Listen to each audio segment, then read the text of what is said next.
executive power. Look to Chicago. Well, I think even before you like try to join a school board, I think that there are some like more basic things you can do.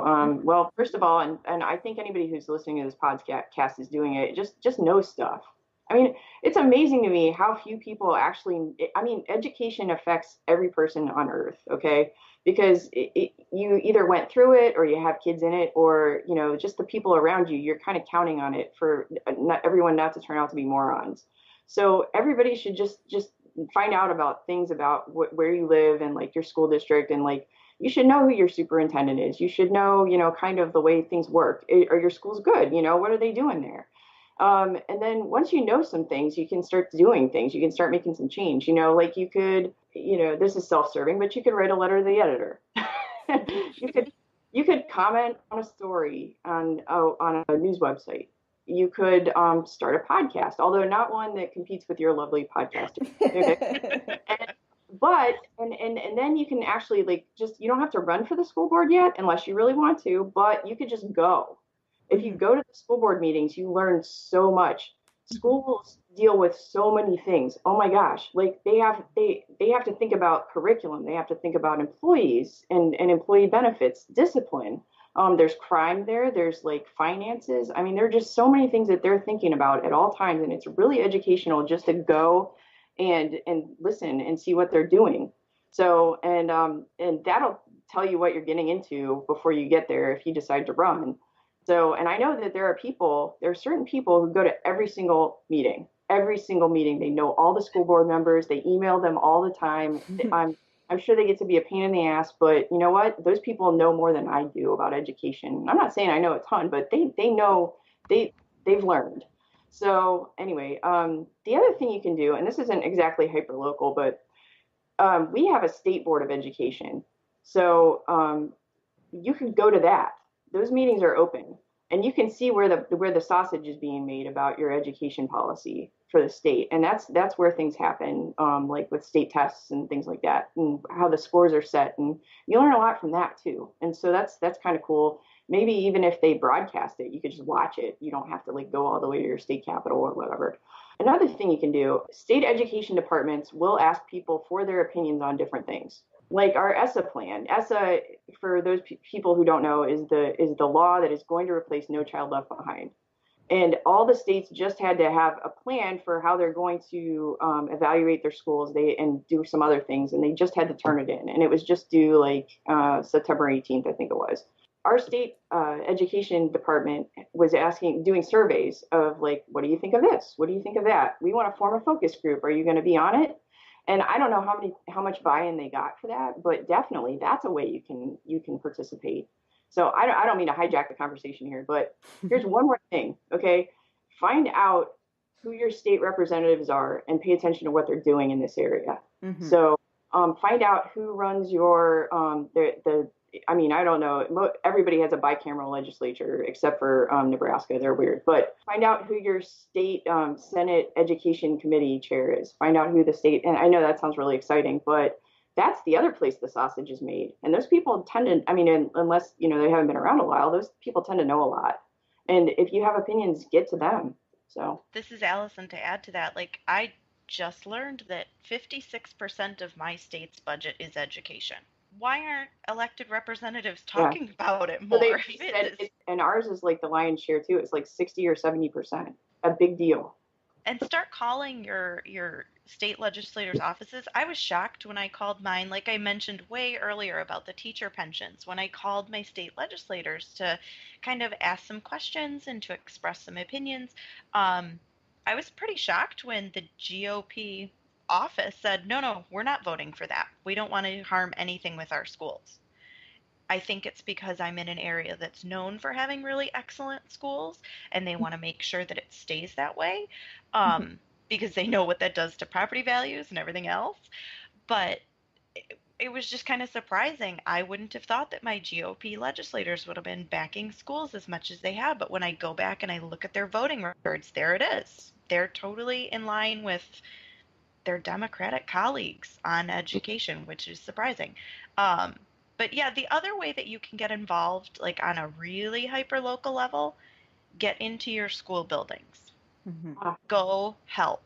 And if you're a working parent, ask what you can do outside of school. Like, make it really clear. I want to help, but I work. Give me a task. It can be organizing volunteers for things. It can be um, helping with the PTA website, or I mean, there's all sorts of things you can do if you're a working parent. But one thing that being in the building every day that gets talked about a lot is, and it came up again this week because of Las Vegas, with the secure entrances that most all schools now should have, the school building is locked all day. So I heard from one parent who said, when my kids were in elementary school, and she has a senior now, my friends and I used to walk the kids to school, stand in the lobby, have coffee. If a teacher needed copies made, we would make them or whatever, and then we would go home. We knew everybody. Now, this is a stay-at-home mom, so she had the ability to do that. Um, that doesn't happen anymore. In my district, you have to be buzzed in to a locked little entrance way that leads only into the school office, and you have to walk in there and tell them where you want to go and go forward. It can be imposing, and it ends up keeping a lot of people out. So just get into your building, learn what's going on there, and then, like Shannon was saying, just educate yourself on how things work so that when you're talking about it, you know what you're talking about and how to advocate for things. I've only had a kid in school for like 6 weeks now, but I've found it very, very easy to get involved in my kids' school. They're basically begging for volunteers.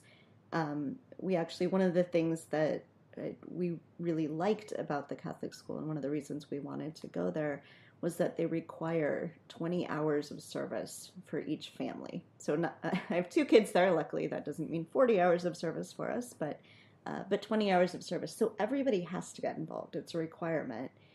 But it hasn't been hard.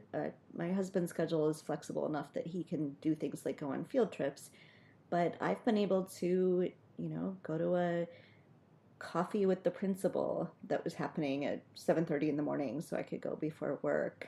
I've been starting to have talks about forming a Facebook group of the parents, and so that's something that I have some expertise in Facebook, and so I've been able to offer my services for that.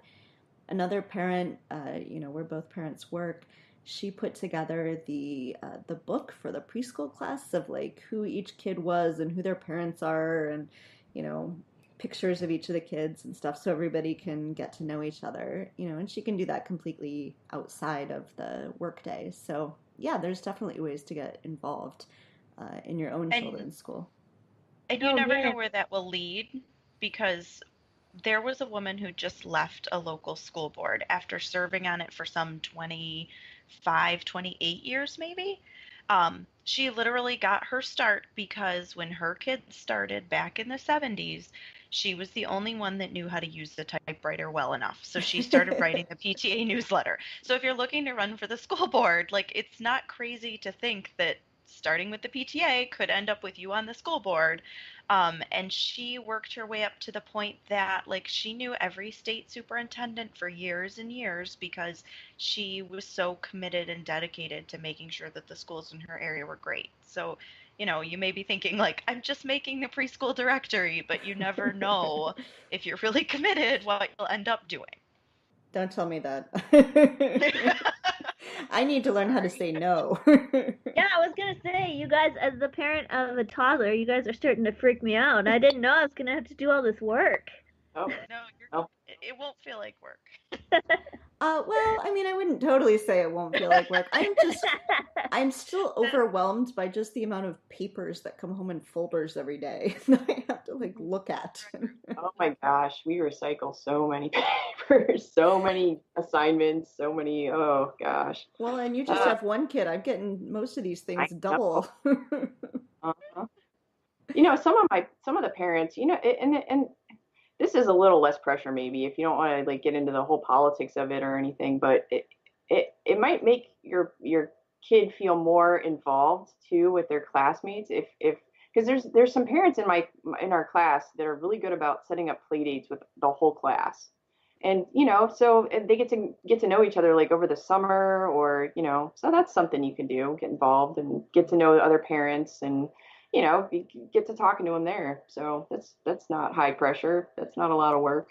So And if I can toot my own horn for just a second, as Kelly said at the top of the podcast, I run an education foundation. So we support the entire school district by mostly at this point by giving out grants to teachers to do things in their classrooms that fall outside the budget of the district. Right now, that means like special technology, field trips, bringing authors into the district, all of those things that just aren't in anyone's budget. But a lot of districts around the country have them. They serve all different purposes. Like here in Michigan, we met with the state superintendent last year, and he was very clear that he hopes he never sees a day when in Michigan, education foundations are, say, paying for the band director. Mm-hmm. But I know that out in California, that is one of the purposes of education foundations. Some of them, that you pay a fee if your kid's going to be in an art class, um, to the foundation, and then the foundation picks up either portions or all of salaries. So we exist all over the place. Um, we're always independent nonprofits that are set up, generally speaking, to either support a whole school district. I've heard of some of them that support like one particular school in the school district. In here, we just happen to have the PTA or PTO to do that, but I know I got a call from North Carolina that was asking about that. So that's a way you can get involved too, is just helping to fundraise or helping with events or helping tell other people that the Education Foundation exists. And then seeing like that could be another way to start getting to know people within the school district. Because my board members sit down every month with our superintendent and get an update on the school and what's going on, and then they see all of these grants for all the awesome stuff that the teachers want to do in their schools come through our foundation to get paid for. So that could be an avenue if your district has something like what I run. Yeah, that's awesome. I think that one of the things I want to do going out of here is try to figure out if they must exist in Chicago, but find out sort of what foundations we have. That sort of leads right into the last question I have, which is, we all are giving a lot of money these days to a lot of causes. If people's particular focus, at least for some of their giving, is in education, where, so there are these foundations we could give to, how do you navigate sort of where to give your limited resources in ways that'll best help schools and students? Well, I guess I can start. When you sent this question out, you had some suggestions, and I actually just wrote all, um, which is not helpful at all. But I think, look at what I come from the nonprofit world. Look at what speaks to you, and um, if you want to get political about it and you think that there's somebody running for an office and you think, gosh, this person is amazing and I think that they can have an impact because education is so local, um, then help them out. If you don't have the resources to be able to give them a donation or whatever, put a yard sign up, offer to go door knocking for them, especially in local races. That can be so important. um, if as far as individual schools and classrooms, teachers always need things. If it's buying boxes of Kleenexes or going on Amazon and finding the 6 pack of glue and just surprising the teacher with it one day, um, that stuff is always welcome. What i what my particular foundation does, like I said, is we fund things that are more outside the district budget. Sometimes they're full district wide events that are going on. So I had a really awesome donor recently who called up and she said, I know you guys funded this one project in my son's school. He loved it. Can I give a little bit of money towards my son's school?